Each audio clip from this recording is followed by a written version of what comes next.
Ito ang gabi na walang kasiguraduhan. Kaya tara samahan niyo akong bumiyahe papunta sa may Charles Airport dito sa may France. Sa mga nagtatanong kung naibalik na ba ang passport ko, ang TRC ko ay hindi pa po. Kung nakauwi na ba ako sa Croatia ay hindi pa po.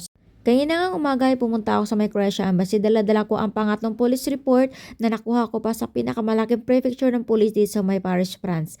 Yes, at sabi nila okay naman daw. Ngunit wala silang ibinigay sa aking papel na katibayan na pwede na ako mag-flight back to Croatia.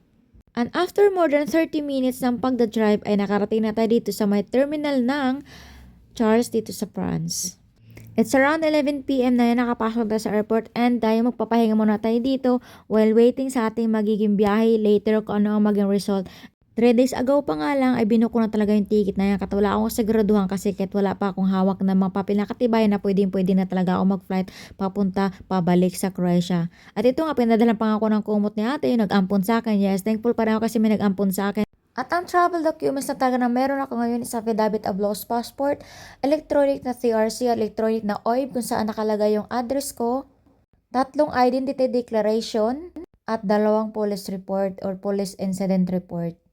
At syempre samahan na rin natin ang lakas ng loob at tiwala sa Panginoon. So 3 a.m. in the morning, sisimula na po ang kanilang pagpa-check-in ng mga luggage. Pero ako dahil cabin luggage lang meron ako, kaya hindi na ako mag-check-in kasi nag-check-in ako online. So nauuhaw, kaya minumuna ako, nasyunga-syunga pa nga ako dyan. And this is it guys, dito na talaga yon. So dito meron din nakita ito, mag-i-scan mo dyan yung iyong parang boarding pass. Diyan mo siya i-scan, yes.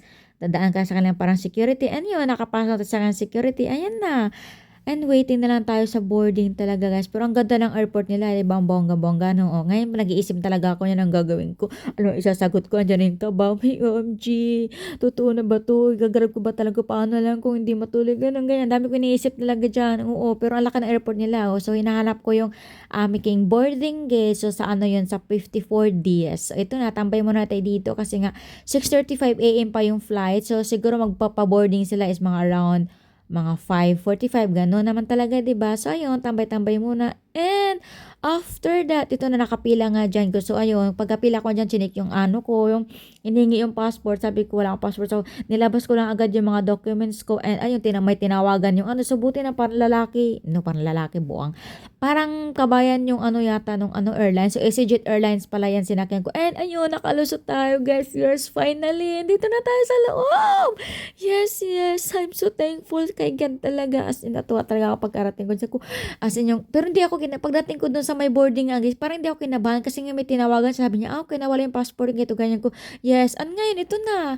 Hala, dito na tayo sa Croatia. Welcome back, Croatia. Yes, na-miss ko to Ilang araw ako doon sa ano, sa Paris. 2 linggo doon ako napunta. Doon ko nagugol yung bakasyon ko sa 2 linggo na yun. And ito na, kabalik na tayo. Yes, bongga. So, ay, diba? Grabe si Lord, no? Diba? Thank you so much, Lord. And ayun, halar, kita mo naman yan. O, hagar ng ate nyo, wala pang ligo yan. O, di kita nyo naman yan. Diba? So, ayun. Hi, everyone. Dito na ako. Welcome back to my house! Namiss ko yung bahay ko, guys. Namiss ko yung bahay. Yung asyenda ko sa loob. Nangyari sa asyenda ko sa labas. Hala, guys. Yung asyenda ko doon, wala. Hindi ko alam na nangyari sa asyenda ko. Thank Lord, I'm back. Thank you so much.